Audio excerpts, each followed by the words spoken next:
At 7:42 a.m. on October 25, 1944, Lieutenant Commander Edward Huxtable sat in the cockpit of an Avenger torpedo bomber. He was on the deck of the USS Gambier Bay, a small escort carrier off the coast of Samar Island in the Philippines. He was watching 4 Japanese heavy cruisers bearing down on his ship from 18,000 yards. His carrier was doomed, everyone knew it. The Gambier Bay was an escort carrier, one of the smallest carriers in the U.S. Navy. Built on a merchant ship hull, it was designed to hunt submarines and escort convoys. It was not built to fight surface warships, especially not heavy cruisers. The Japanese cruisers closing on the carrier group were Tone-class and Mogami-class heavy cruisers. Each displaced 13,000 tons and carried 10 8-inch guns that could fire 250-pound shells 18 miles. Each could make 35 knots. The Gambier Bay displaced 7,800 tons, had no armor, and mounted only a single 5-inch gun for defense. It could barely make 19 knots. In a surface engagement, the carrier would last minutes. The Japanese cruisers had already opened fire, and shells were falling around the escort carrier group. One had straddled the Gambier Bay 30 seconds ago, and the next salvo would find the range. The carrier was launching every aircraft it had, 12 torpedo bombers and 9 fighters. It wasn't a full strike package, just whatever was ready. Some planes didn't have full ammunition loads and some didn't have torpedoes. They were launching anyway because staying on the carrier meant dying when the ship sank. Huxtable's Avenger was one of 3 that actually had torpedoes, Mark 13 aerial torpedoes. The other 9 torpedo bombers were carrying depth charges meant for submarines, which were useless against cruisers. The flight deck officer was waving Huxtable forward. It was time to launch. The Avenger's engine roared as the carrier turned into the wind. 19 knots of ship speed plus 12 knots of wind gave 31 knots across the deck, barely enough for a fully loaded Avenger to get airborne. Huxtable released brakes and the Avenger rolled forward, accelerating down the 450-foot flight deck. He pulled back on the stick at the last moment and the bomber lurched into the air, barely clearing the bow. It settled into ground effect just above the waves and slowly gained altitude. Behind him, another Avenger launched, then the fighters. The Gambier Bay's air group was airborne. 21 aircraft against 4 cruisers and 3 battleships. What happened in the next 14 minutes would shock the Japanese Navy. It would prove that the smallest carrier in the fleet could kill the heaviest warships. It would change how navies thought about carrier aircraft and surface combat forever. Edward Huxtable was 26 years old, born in San Diego, California. His father was a commercial fisherman, and his mother worked as a nurse. Huxtable had grown up around boats and understood the ocean. He joined the Navy in 1940 and applied for flight training. He earned his wings in 1941 and trained on dive bombers initially. Then he transitioned to torpedo bombers in early 1942. The Grumman TBF Avenger was a large, rugged aircraft, 54 feet long with a 16-foot wingspan. It was powered by a 900-horsepower radial engine. It carried a 3-man crew, pilot, turret gunner, and radio man. It could carry a 2,000-pound torpedo or 4 500-pound bombs. Top speed was 275 miles per hour with a range of 1,000 miles. The Avenger was designed for one primary mission: torpedo attacks against ships. The tactic was to fly low, approach the target from an optimal angle, and drop the torpedo at 800 to 1,200 yards. Then escape at maximum speed. The tactic was dangerous because approaching within 1,000 yards of a warship meant flying through intense anti-aircraft fire. Many torpedo bombers were shot down before reaching drop range, but torpedo bombers from fleet carriers had advantages. They operated in large groups and coordinated with dive bombers and fighters. They attacked from multiple directions simultaneously and overwhelmed enemy defenses through numbers. Escort carrier aircraft had no such advantages. Escort carriers were small and carried 24 to 28 aircraft, usually about 12 fighters and 12 torpedo bombers. They couldn't launch large coordinated strikes and couldn't overwhelm defenses. Their aircraft operated in small groups, sometimes alone. The USS Gambier Bay was a Casablanca-class escort carrier. These were the smallest carriers the U.S. Navy operated. They were built on Maritime Commission C-3 cargo ship hulls with a construction time of just 3 months. The Navy built 50 of them between 1943 and 1944. They were never intended to fight major surface actions. Their mission was anti-submarine warfare, convoy protection, and close air support for amphibious landings. The Gambier Bay's air group, Composite Squadron 10, had been operating off Samar providing air support for the Lady Invasion. They'd been flying ground attack missions, bombing Japanese positions and strafing supply columns. These were easy missions with low risk. Then at 6:45 a.m. on October 25th, everything changed. A Japanese fleet appeared 20 miles north. 4 battleships, 6 heavy cruisers, 2 light cruisers, and 11 destroyers. This was Admiral Takeo Kurita's center force. They'd transited San Bernardino Strait during the night, undetected, and were now bearing down on the Escort carrier group. The American carriers were part of Taffy 3, a unit of 6 escort carriers and 7 destroyers. They were positioned to support the landings, not to fight battleships. When the Japanese fleet appeared, the carriers turned south and ran at maximum speed. The destroyers moved to intercept and bought time with torpedo attacks. The carriers launched every aircraft they could. Huxtable had been in the ready room when general quarters sounded. The briefing was chaotic. Japanese battleships closing from the north, all aircraft launch immediately. Attack with whatever ordnance you have. Huxtable's plane was armed with a Mark 13 torpedo, making him one of the lucky ones. Most of the other Avengers had depth charges, which were anti-submarine weapons designed to explode at specific depths underwater. They were completely ineffective against surface ships. A few Avengers had 500-pound general-purpose bombs that might damage a destroyer, but wouldn't seriously hurt a cruiser or battleship. The fighters were armed with 50-caliber machine guns and maybe a few 5-inch rockets. These were essentially useless against armored warships, but they launched anyway because the alternative was staying aboard a carrier that was about to be sunk by 14-inch battleship guns. Huxtable climbed to 1,000 feet after launch and looked back at the carrier group. The 6 escort carriers were in a rough circle, maneuvering independently and making smoke. The Japanese fleet was visible to the north, huge ships with dark hulls and white bow waves. They were closing fast and already firing. He could see the muzzle flashes and shell splashes around the carriers. The other 2 Avengers with torpedoes formed up on Huxtable's wings, and the 3 aircraft headed north toward the Japanese fleet. The plan, such as it was, called for attacking the closest heavy units. They would draw their fire, disrupt their formation, and maybe get lucky and score a hit. No one expected 3 torpedo bombers to stop a battleship, but they might slow it down and buy the carriers time to escape. As Huxtable's formation approached the Japanese fleet, he identified the targets. There were 4 battleships in the center, Yamato-class and Kongo-class, massive ships of 60,000 tons or more. Those were too dangerous because their anti-aircraft fire would shred the Avengers before they got within torpedo range. On the flanks were heavy cruisers, 4 of them, 2 on each side of the formation.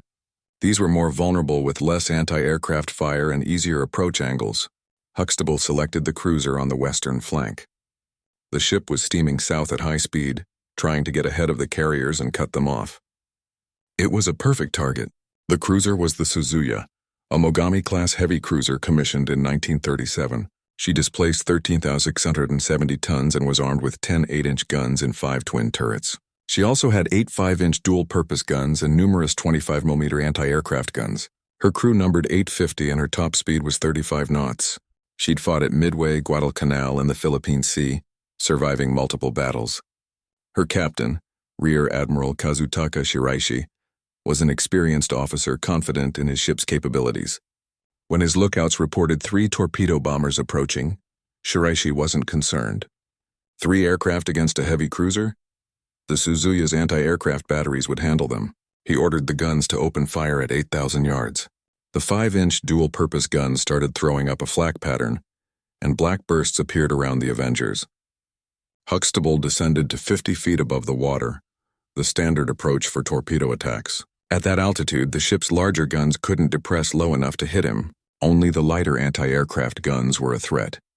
But at 50 feet, he was in ground effect and the Avenger was stable and steady, which was good for lining up the torpedo run. The range closed to 6,000 yards and the 25mm guns opened up. Tracers arced toward the Avengers, and Huxtable's wingman took hits. Smoke poured from his engine and the Avenger pulled up, turned away trailing fire. It crashed into the sea 400 yards from the cruiser. 2 Avengers left. At 4,000 yards, the cruiser was turning, trying to present its bow to the torpedo bombers. A bow on target was harder to hit with a smaller profile and required more precise timing. But Huxtable had trained for this. He adjusted his approach angle and aimed ahead of the cruiser's bow, leading the target.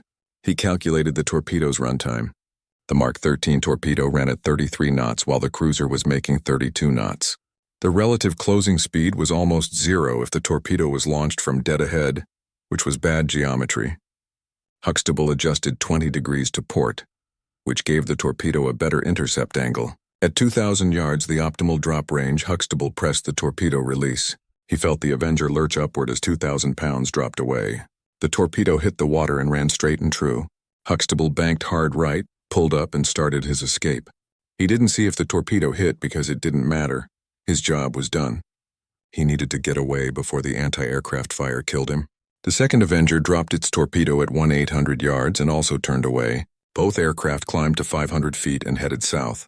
Behind them, the Suzuya's anti-aircraft guns continued firing and tracers chased the retreating aircraft. On the Suzuya's bridge, Admiral Shiraishi watched the torpedo bombers retreat. Two had dropped torpedoes and his lookouts were tracking the wakes. Both torpedoes were visible as white wakes on dark water. The first torpedo was going to miss, passing 50 yards ahead of the bow. The second torpedo's track looked closer, so Shiraishi ordered hard right rudder. The cruiser started turning, but at 32 knots the turn radius was large. The cruiser swung slowly to starboard while the torpedo wake kept coming, straight and steady. It was aimed at a point 200 yards ahead of where the cruiser currently was. If the cruiser maintained course, the torpedo would miss, but the cruiser was turning toward the torpedo's track. Shiraishi realized the mistake too late and ordered hard left rudder to reverse the turn. The cruiser's rudder swung over and started bringing the bow back, but it wasn't fast enough. The torpedo struck the Suzuya's starboard side amidships, just aft of the number 3 turret. The 600-pound Torpex warhead detonated against the hull and blew a 25-foot hole through the armor belt. The explosion occurred directly beneath the aircraft hangar. The Suzuya carried float planes for reconnaissance, with 3 aircraft stored in the hangar with full fuel tanks. The torpedo explosion ignited the aviation fuel. Secondary explosions ripped through the hangar and flames spread to ammunition storage. The forward 8-inch magazine was directly below the hangar and contained 60 tons of propellant and high explosive shells. The magazine was supposed to be protected, armored, isolated, and equipped with flooding systems. But the torpedo hit had damaged the flooding valves. Heat from the hangar fire conducted through the deck into the magazine space. At 8:09 a.m., the forward magazine detonated. The explosion was massive and visible from 20 miles away. The Suzuya's bow disintegrated and everything forward of the bridge vanished. Turrets 1 and 2, 150 feet of hull, and the forward superstructure were all gone. The blast killed 250 crewmen instantly and wounded hundreds more. The cruiser slewed to starboard with engines still running and rudder jammed. She started steaming in a circle, dead in the water functionally, still moving but unable to navigate. Admiral Shiraishi was thrown across the bridge by the explosion and suffered a concussion. He regained consciousness 2 minutes later. The bridge was destroyed and most of his staff were dead. The ship was a wreck, so he ordered abandon ship at 8:15 a.m., 23 minutes after the torpedo hit. The crew began evacuating and destroyers moved in to pick up survivors. The Suzuya continued burning, and more explosions racked the hull as ammunition cooked off. At 10:50 a.m. she rolled over and sank. A 13th Escort in a 70-ton heavy cruiser, sunk by 1 torpedo from 1 aircraft from an escort carrier. Edward Huxtable didn't know he'd sunk a cruiser until 2 hours later. He'd flown south after dropping his torpedo and landed on another escort carrier, the Commander Bay. The Gambier Bay had been sunk by Japanese gunfire at 9:07 a.m., and Huxtable's home ship was gone. He and his crew were temporarily assigned to the Commander Bay. At 10:00 a.m., a fighter pilot from another carrier reported seeing a Japanese cruiser explode and sink. He mentioned it was the cruiser on the western flank, the one that had been racing ahead. Huxtable realized that was his target. The cruiser he'd torpedoed, he'd hit it and sunk it. 1 torpedo, 1 hit, 1 heavy cruiser destroyed. The news spread quickly through Taffy 3. An escort carrier aircraft had sunk a heavy cruiser. The smallest carrier in the fleet had killed one of Japan's most powerful warships. The achievement seemed impossible because escort carriers weren't supposed to fight cruisers. Their aircraft weren't supposed to threaten major surface units. But Huxtable had done it, proving that with skill and luck even the smallest carrier could be lethal. The battle off Samar ended at 9:25 a.m., when Admiral Kurita ordered his fleet to withdraw. The Japanese had sunk 1 escort carrier, 2 destroyers, and 1 destroyer escort, but they'd lost 3 heavy cruisers. The Suzuya fell to Huxtable's torpedo, the Chokai to destroyer torpedoes, and the Chikuma to aircraft bombs. Another heavy cruiser, the Kumano, was crippled and 3 destroyers were sunk. The Japanese center force had been mauled by a force they vastly outgunned. The psychological impact was devastating. Kurita believed he'd been attacking fleet carriers, and when he realized they were escort carriers, he was shocked. These tiny carriers had hurt his fleet badly. The after-action analysis by Japanese naval intelligence focused heavily on the Suzuya's loss. How had one torpedo from a single aircraft sunk a heavy cruiser? The torpedo hit itself shouldn't have been fatal, because the Mogami-class cruisers had good damage control. They should have survived one torpedo, but the problem was the secondary explosions. The aviation fuel fire spreading to the magazine was the killer. Japanese cruiser design placed aircraft hangars directly above magazines, an efficiency measure that saves space. But it created vulnerability because a hit in the wrong place could trigger a cascade of fires and explosions. American naval architects studied the Suzuya's sinking carefully. They realized that Japanese cruiser design had a critical weakness: the hangar magazine proximity. Intelligence reports indicated most Japanese heavy cruisers had similar layouts. That meant they were all potentially vulnerable to catastrophic magazine detonations. The Navy issued new targeting guidance for torpedo bombers attacking Japanese cruisers. They should aim for the area around the aircraft hangar, amidships and slightly aft. A hit there had the best chance of triggering secondary explosions. Huxtable's accidental discovery became deliberate doctrine. Escort carriers gained new respect after Samar. Before the battle, they were considered auxiliary vessels, useful for anti-submarine work and ground support but not real combat ships. After Samar, that perception changed. Escort carriers could fight and their aircraft could sink major warships. They deserved to be taken seriously. The Navy started assigning escort carriers to more aggressive roles. They participated in surface actions, provided close air support during fleet engagements, and hunted enemy surface raiders. Their small size and maneuverability made them effective in coastal operations, where larger fleet carriers couldn't operate. Commander Richard Fowler, who'd commanded an escort carrier at Samar, wrote a report on escort carrier tactics in December 1944. The report emphasized that escort carriers should be considered combat vessels, not just auxiliaries. Their aircraft carried the same weapons as fleet carrier aircraft: torpedoes, bombs, and rockets. The only difference was numbers, as fleet carriers launched larger strikes. But individual escort carrier aircraft were just as lethal. Fowler argued that in some situations, escort carriers were more useful than fleet carriers. They could operate in restricted waters, respond faster to sudden threats, and provide continuous air cover with smaller aircraft complements. Their efficiency per aircraft was actually higher. The Navy incorporated these ideas into carrier doctrine. By early 1945, escort carriers were operating alongside fleet carriers in major operations. During the Okinawa campaign, escort carriers provided close air support while fleet carriers struck distant targets. The division of labor worked well.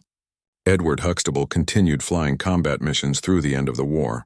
He was assigned to another escort carrier after the Gambier Bay sank and flew 37 more missions. He never scored another hit as dramatic as the Suzuya, but he contributed to multiple successful strikes. In January 1945, his torpedo hit a Japanese destroyer during a night attack off Luzon. The destroyer survived but was forced to withdraw for repairs. In March, Huxtable's bombs damaged a transport ship near Okinawa.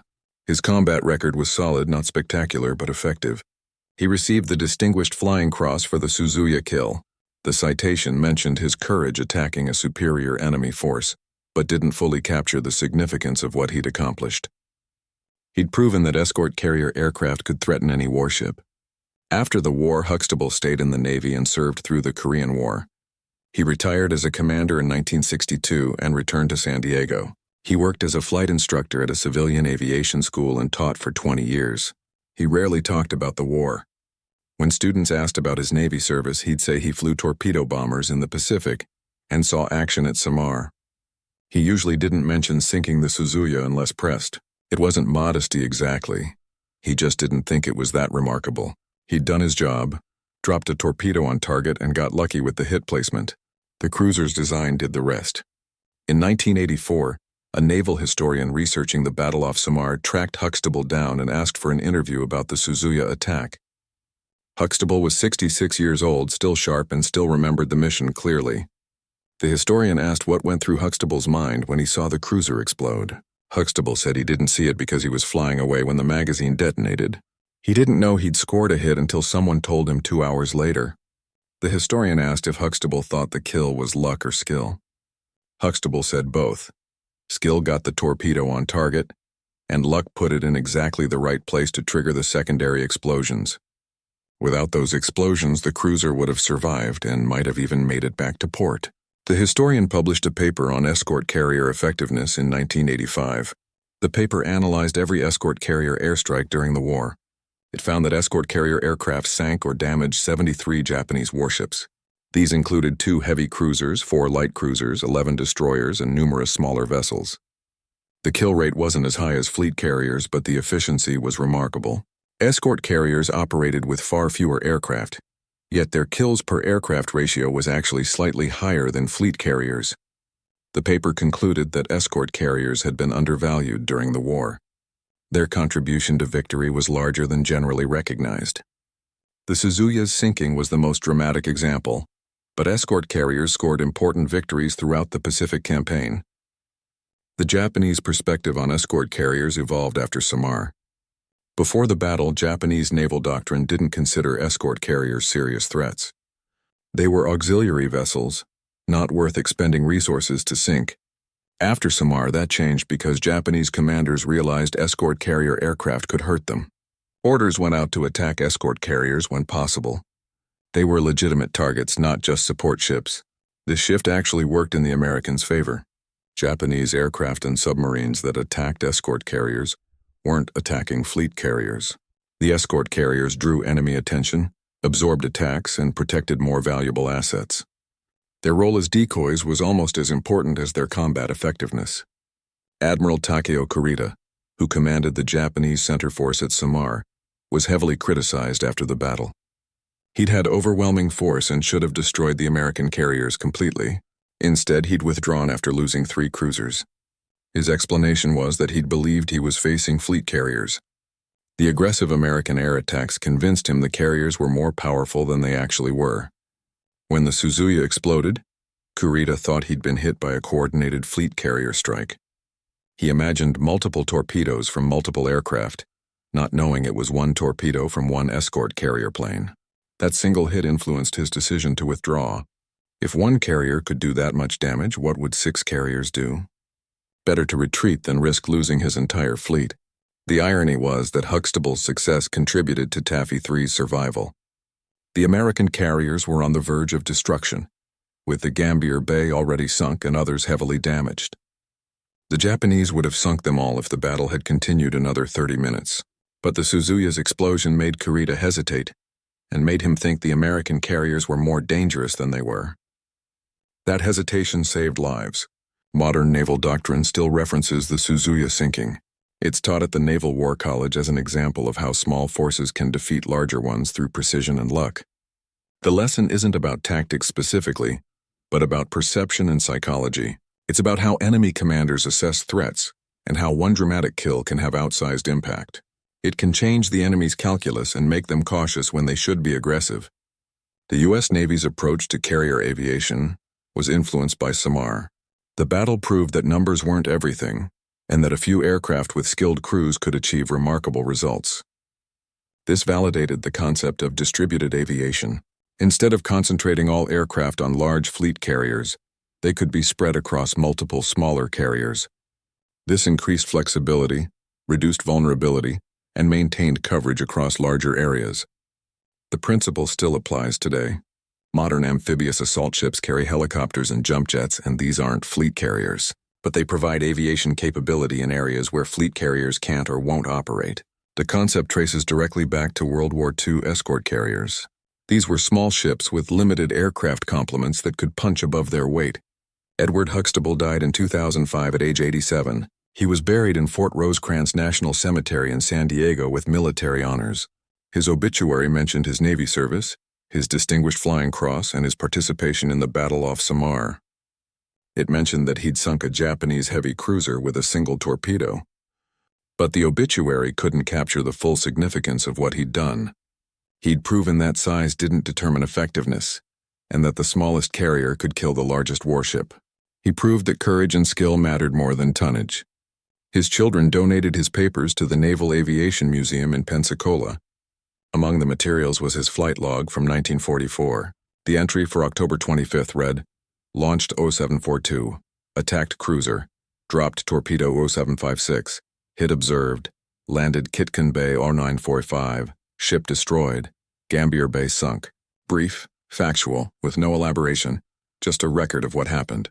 The museum displays his flight suit and goggles, along with a photograph of him standing next to an Avenger.